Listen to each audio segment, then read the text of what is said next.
ചാവക്കാട് കൊലപാതകത്തിൽ മന്ത്രി CN ബാലകൃഷ്ണനും ഗോപപ്രതാപനുമെതിരെ ഹനീഫയുടെ ഉമ്മ മുഖ്യമന്ത്രിക്ക് നേരിട്ട് പരാതി നൽകി. ഹനീഫയ്ക്ക് അധികം ആയുസ് ഉണ്ടാകില്ലെന്നും തന്റെ ചുണക്കുട്ടികളുടെ കരുത്ത് നേരിട്ട് അറിയിക്കുമെന്നും ഗോപപ്രതാപൻ ഭീഷണിപ്പെടുത്തിയിരുന്നുവെന്നും ഹനീഫയുടെ ഉമ്മ മുഖ്യമന്ത്രിയോട് പറഞ്ഞു. കുറ്റക്കാർക്കെതിരെ ഗ്രൂപ്പ് നോക്കാതെ നടപടിയെടുക്കുമെന്ന് മുഖ്യമന്ത്രിയും ആഭ്യന്തരമന്ത്രിയും വ്യക്തമാക്കി. വൈകിട്ടോടെയാണ് ഗ്രൂപ്പ് പോരിനെ തുടർന്ന് കൊല്ലപ്പെട്ട ഹനീഫയുടെ വീട്ടിൽ മുഖ്യമന്ത്രി ഉമ്മൻചാണ്ടി സന്ദർശനം നടത്തിയത്. കൊല നടന്നതിന് തലേ ദിവസം വീട്ടിലെത്തിയ ഗോപപ്രതാപൻ ഹനീഫയ്ക്ക് അധികനാൾ ആയുസുണ്ടാവില്ലെന്ന് ഭീഷണിപ്പെടുത്തിയതായി ഹനീഫയുടെ ഉമ്മ ഐഷാബി മുഖ്യമന്ത്രിയോട് പറഞ്ഞു. അവനെ മോനക്ക് ആയുസില്ല എന്ന് പറഞ്ഞിരിക്കാൻ, മോനക്ക് ഞമ്മണി വലിയ ആയുസില്ല എന്ന് പറഞ്ഞിരിക്കുന്നത്.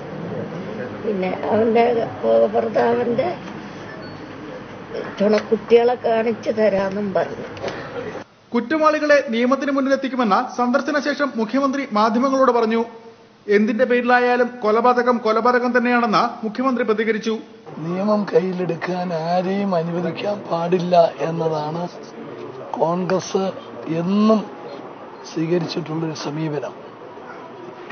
ഇവിടെ ഉണ്ടായ ഹനീഫയുടെ മരണം ഏറ്റവും വേദനാജനകമായ സംഭവമാണ്. അതിനെതിരെ ശക്തമായ നടപടി ഉണ്ടാകും. കുറ്റം ചെയ്തവര് നിയമത്തിന്റെ മുമ്പിൽ കൊണ്ടുവരിക തന്നെ ചെയ്യും. കേസിൽ കുറ്റവാളികളെ കണ്ടെത്തുന്നതിൽ ഗ്രൂപ്പ് നോക്കില്ലെന്ന് രാവിലെ ഹനീഫയുടെ വീട്ടിലെത്തിയ ആഭ്യന്തരമന്ത്രി രമേശ് ചെന്നിത്തല പ്രതികരിച്ചിരുന്നു. ഹനീഫയുടെ ഉമ്മ DGPക്ക് നൽകിയ പരാതിയിൽ കൊലപാതകത്തിന് പിന്നിൽ ഗോപപ്രതാപനാണെന്നും കുറ്റവാളികളെ മന്ത്രി CN ബാലകൃഷ്ണൻ സംരക്ഷിക്കുകയാണെന്നും ആരോപിച്ചിരുന്നു. ഇതിന് പിന്നാലെയാണ് വീട്ടിലെത്തിയ മുഖ്യമന്ത്രിയെയും ഇക്കാര്യം ധരിപ്പിച്ചത്. News bureau, Thrissur.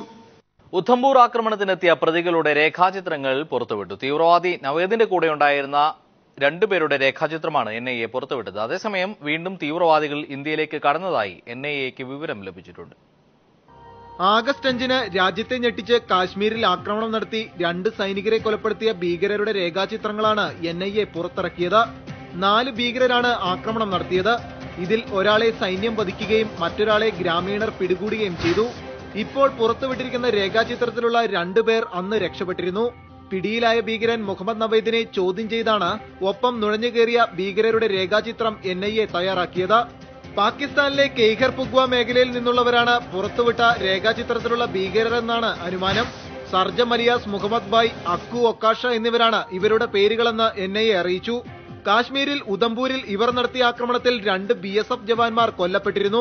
പിടിയിലായ ഭീകരർ മുഹമ്മദ് നവേദ് നിലവിൽ NIA കസ്റ്റഡിയിലാണ്. കോടതി അനുമതിയോടെ ഭീകരനെ NIA നുണ പരിശോധനയ്ക്ക് വിധേയമാക്കി. News bureau, Delhi. ബാങ്കോക്കിലെ ഹിന്ദു ക്ഷേത്രത്തിന് സമീപം നടന്ന സ്ഫോടനത്തിൽ തായ്ലൻഡ് സർക്കാർ ഉന്നതതല അന്വേഷണം പ്രഖ്യാപിച്ചു. രാജ്യത്തെ ടൂറിസത്തെയും സാമ്പത്തിക മേഖലയെയും തകർക്കലാണ് സ്ഫോടനത്തിന് പിന്നിലെ ലക്ഷ്യമെന്ന് തായ്ലൻഡ് പ്രതിരോധ മന്ത്രി പറഞ്ഞു. സ്ഫോടനത്തിൽ മരിച്ചവരുടെ എണ്ണം 30 കടന്നു.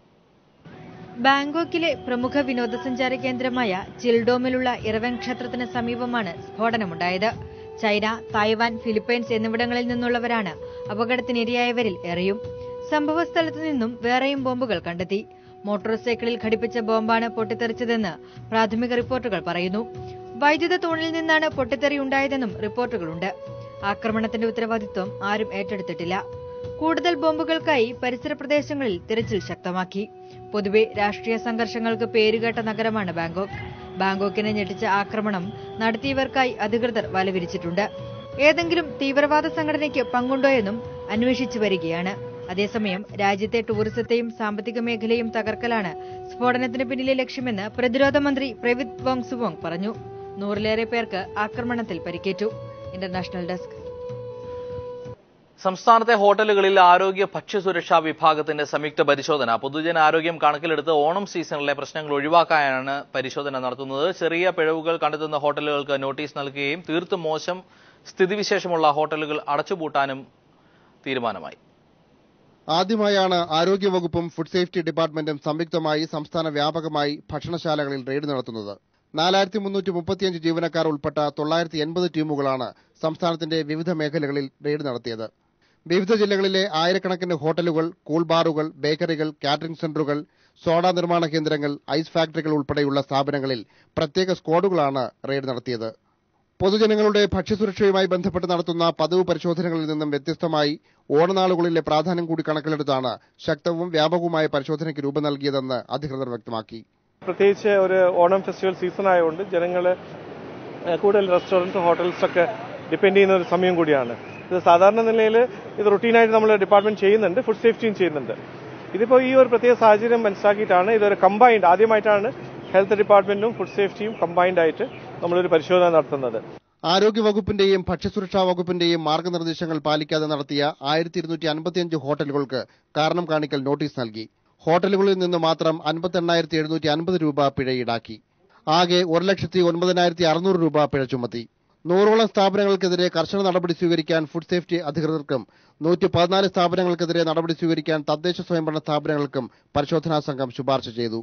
മലിനജലം പുറത്തേക്കൊഴുകി വൃത്തിഹീനമായ സാഹചര്യത്തിൽ ഭക്ഷണം പാകം ചെയ്തതിനും ഓടകൾ കയ്യേറി ജലസ്രോതസ്സുകൾ മലിനമാക്കിയതിനും ലൈസൻസും ഹെൽത്ത് കാർഡും കൈവശം സൂക്ഷിക്കാത്തതിനും ഉൾപ്പെടെ നിരവധി കാരണങ്ങൾ ചൂണ്ടിക്കാട്ടിയാണ് ഭക്ഷ്യസ്ഥാപനങ്ങൾക്കെതിരെ നടപടി സ്വീകരിച്ചത്. വരും ദിവസങ്ങളിലും റെയ്ഡുകൾ തുടരുമെന്ന് അധികൃതർ അറിയിച്ചു. വിവിധ ബ്യൂറോകൾക്കൊപ്പം ന്യൂസ് ബ്യൂറോ, തിരുവനന്തപുരം.